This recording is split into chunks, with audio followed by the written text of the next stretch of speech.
great being here. I just took a walk along the beautiful waterfront, and the quality of life that you have here is just amazing. I love coming here. I'd like to thank our wonderful senator, two senators here. I'd like to thank the mayor. I love mayors, by the way. Mayors are special to my heart. But more than anything, I'd like to thank all of y'all for coming out today, because this is a part of our kickoff, because our plans are to be the next governor of North Carolina. Yeah!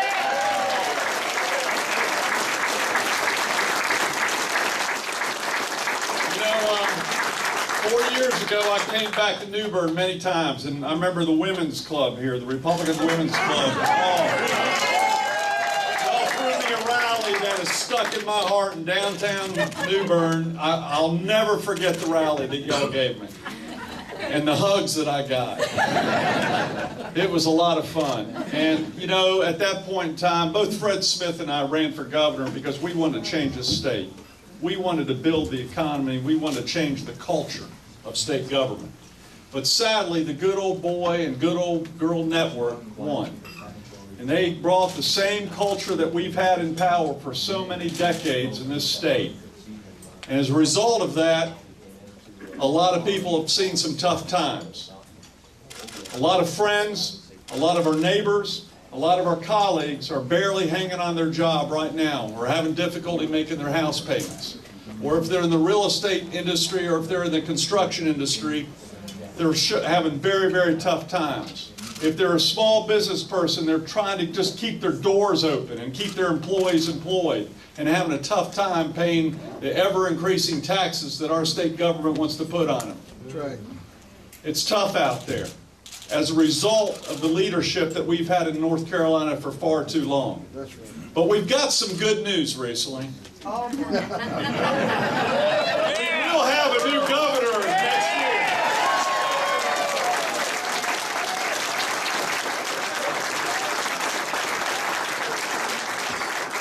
But let me tell you, let me warn you right now, the good old boy and good old girl network right now is trying to bring out the old bosses. That's right. The people that are tied to Easley and Purdue. And they want to retain this culture of power. They want to retain a culture that's frankly embarrassed our state. They will do and say anything to retain that power.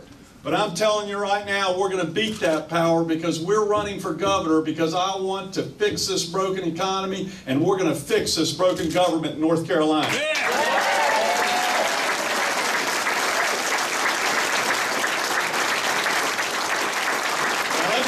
Tell you about this broken government.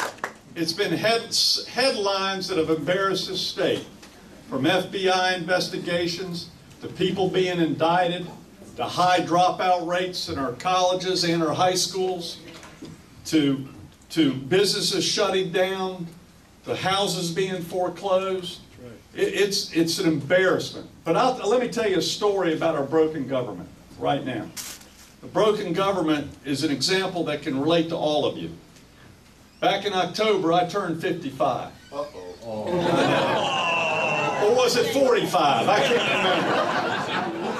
remember. And I had to go get my driver's license renewed at the DMV. How many of you have had to do that recently?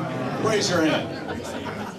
This is an example of a broken government, because when I pulled up to the DMV, I saw a line all the way out the door, going around the block. And I went, my gosh, there shoots my day of any productivity. It's gone. So I get in line and I wait for 35 minutes before I even step inside the DMV office building. And I sit down in one of the plastic chairs there.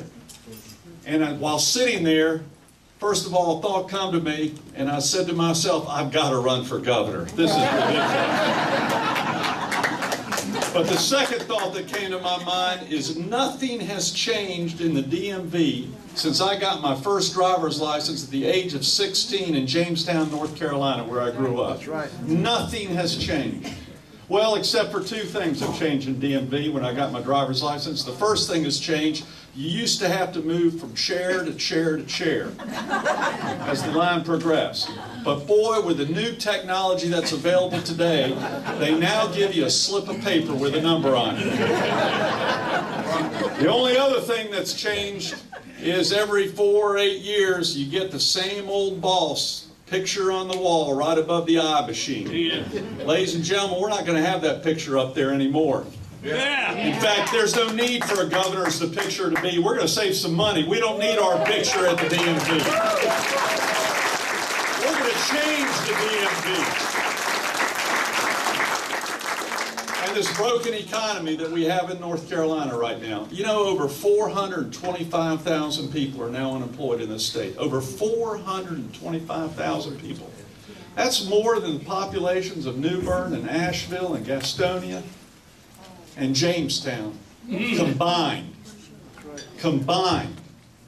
And what are the solutions of the old-time leadership, the old bosses? What is their solution? What do you think their solution is? They want to pour more money into a broken system. They want to tax your businesses, they want to tax your income, and they want to tax the products that you're trying to buy for your children every day. Just at a time when you're just trying to pay your mortgage payments to keep your house. They think the answer is more taxes. And what's their other answer? When trying to recruit new businesses and new industry, they want to offer all this upfront cash, while existing businesses are just trying to pay their existing taxes. Ladies and gentlemen, that's no long-term economic policy for our state, is to increase taxes and have cash payouts to new businesses coming in. Cash upfront payouts. I understand helping people with some incentives. I want to help everyone, existing businesses and new businesses alike. Let's treat them as customers.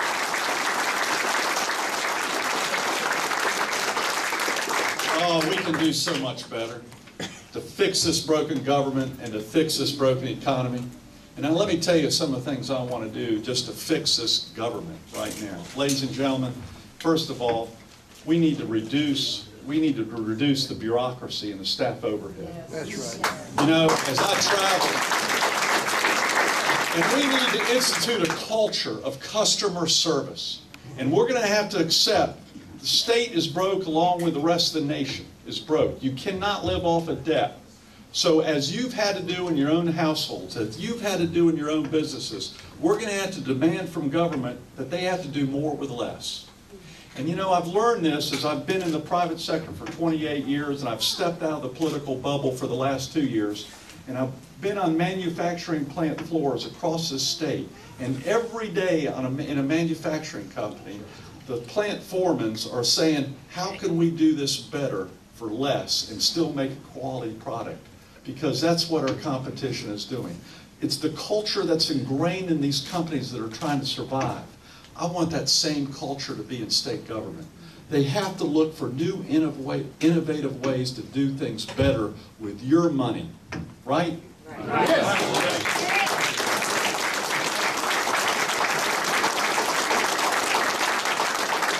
Let me talk about this broken economy and how we want to fix it.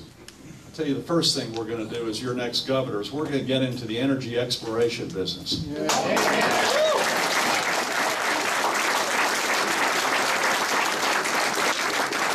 Governor, the past governor, and all the cronies have been around these past several administrations have sat on their hands, while our nation is dependent upon other countries for our energy. Venezuela, Nigeria, Saudi Arabia, we're dependent upon these countries. North Carolina ought to participate in making us independent from other countries. That's right.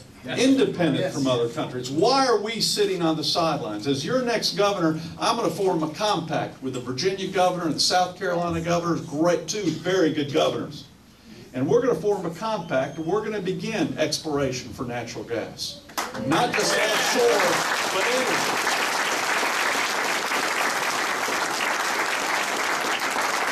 Second thing we're going to do is we're going to reduce the number of regulations that we have on businesses right now, especially the small entrepreneurs that make no sense whatsoever.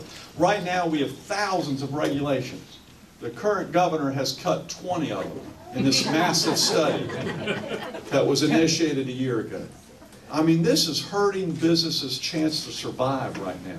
And I'll tell you another thing, we're not only going to get rid of the regulations, but the regulations we have now, we're going to make sure there's not an arrogance from state government in the implementation. We're going to treat you as customers, as partners, because we're all in this together. We want to treat businesses in this state as partners. And I believe in the term customer service. Customer service. And that's how we in government need to treat you in the private sector, because you're the ones who are paying the bill. That's right.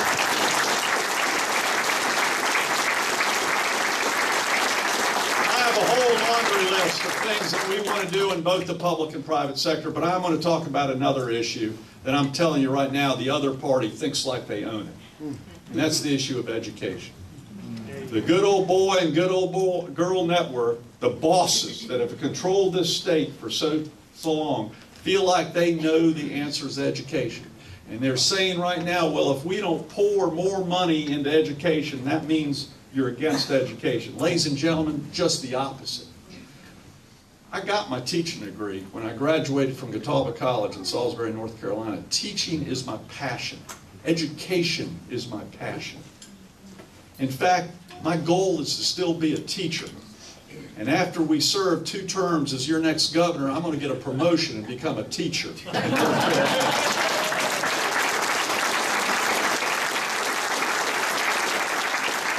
right now, our education system is unsustainable, and it's broken, and it's unproductive. Right. And we need to look at other ways to educate our children in a productive and efficient and effective way. And instead of just asking for more money and pouring it down the drain, we're going to fix the education system. We're going to introduce long-distance education. So if we have some great teachers throughout this state, which we do, we have some of the greatest teachers in North Carolina, let's let these teachers teach our children all over the state, regardless of the economic status or wealth of counties. Let's share these teachers, and let's pay the good teachers for performance. That's right.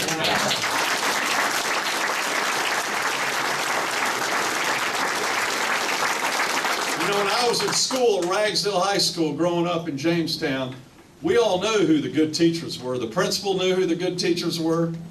The students knew who the good teachers were. The parents knew who the good teachers were. Everyone knew. I want to reward excellence in government. And more than anything, I want to reward excellence in education. And I want to also introduce more technology to education. If you talk to young people today, they know how to do computers more than anyone else in this room. Well, there's some great young people, and it's great to see young people. You go ask a 10 or 11-year-old where they get their information, how they learn. They learn on a computer right now. Ladies and gentlemen, this is what they're doing across the world. Some courses are good for learning on a computer. And I've been doing it in the private sector for 10 years. I was director of training for Duke Tower Company. We were also learning for those courses that are suitable for computer, where you can keep up on your own pace. And other people who may be smarter can go at a faster pace. But there are some courses that are not any longer suitable for lectures. Let's have the best of both worlds and introduce technology, which will mean our education system's not just about bricks and mortar. It's about results. That's right. That's my goal. My goal in education. My goal in education is to get our young people to have the skills necessary to get a job. I don't want them right now to graduate and move back in with the parents because they can't get a job. And that's what's happening right now. I don't want them to graduate from high school or from college and they still don't have basic reading and writing skills that the employer has to retrain them in. That's not right. That means we have a failed system. And this is the feedback that I'm getting throughout the state of North Carolina. And let me tell you one other thing that I have a passion for in education. I think there are 2 paths of success through education. One path is for a 4-year college institution, which I was fortunate enough to go through. They can get you jobs in engineering, they can get you jobs in liberal arts, they can get you jobs in management, some wonderful opportunities. But equal to that is vocational training. Yeah.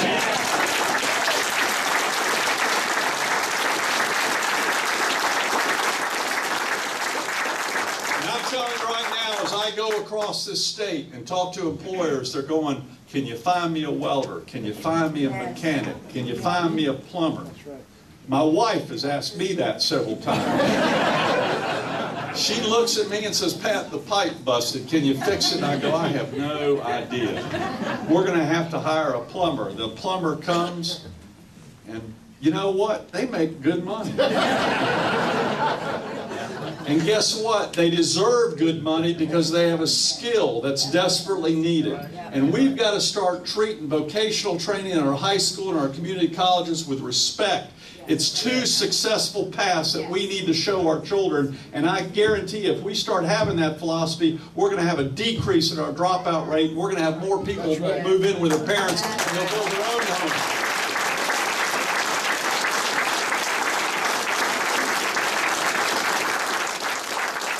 This is the fresh leadership we desperately need. Not just from me, but all of you. Because these ideas come from you, not from me. And it's time that North Carolina prepares for the future. I'm convinced right now in economic development, I have a philosophy in economic development, that North Carolina has to be an economy which makes things instead of just buys things. That's right. And my whole philosophy, our entire strategy, will be helping those industries. And sometimes to help them, you get out of the way. Those industries that grow things, those industries that build things, those industries that produce things, and those industries that innovate things. If our transportation policy, if our economic development policy, if our tax policy and our education policies complements those industries, and we get those industries to grow and build and make and innovate things, then the service industry will survive, then the travel and tourism will survive, and lawyers and doctors will survive, and you might even have enough money to pay the governor. This is my philosophy. This is my private sector and public sector experience. We have so much hope and opportunity in this state. There is no state second. North Carolina is second to no other state. No other state. I mean, we have the beautiful town of the city of New Bern. The coast is just the most beautiful water in the world. I love it here. We have some incredible towns throughout the east and Piedmont and the west. The mountains are majestic. We just came down from Hendersonville. The people here, the values of North Carolina are second to none. Values which I learned in Jamestown, North Carolina when Mrs. Lottman, my 5th grade teacher, one time I answered the question, I went, yeah? And she said, what'd you say? And I went, yeah. She said, what'd you say? And I said, yes. And she said, Patrick, from now on, you always refer to yes, ma'am. And yes, sir. And those are the values. Those are the values which we'll use in recruitment to North Carolina. Our values, our fertile land, our wonderful water and ports, our transportation system, these all must be integrated to build jobs for the future. Build jobs for future generations. And we need to have a vision and a strategy to get there. And let me tell you what my strategy is. Our strategy is to use these resources and put them to work so you can get a job. And let me tell you my goal. My goal is to have North Carolina be one of the first states to get out of this recession. Yes.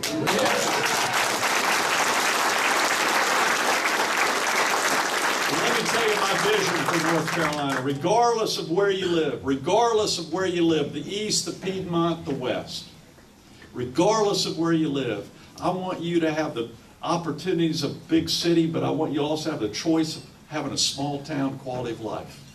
I want the best of both worlds for all of us, to have that choice. Wherever you live, I want you to have that opportunity. I want you to have that quality of life. But the other side is going to try to bring in someone, retread someone who's been a part of the policies that hindered the explosion and the use of the resources that we have here in North Carolina. And we're not going to let that happen. That's right. We won't get fooled again. Can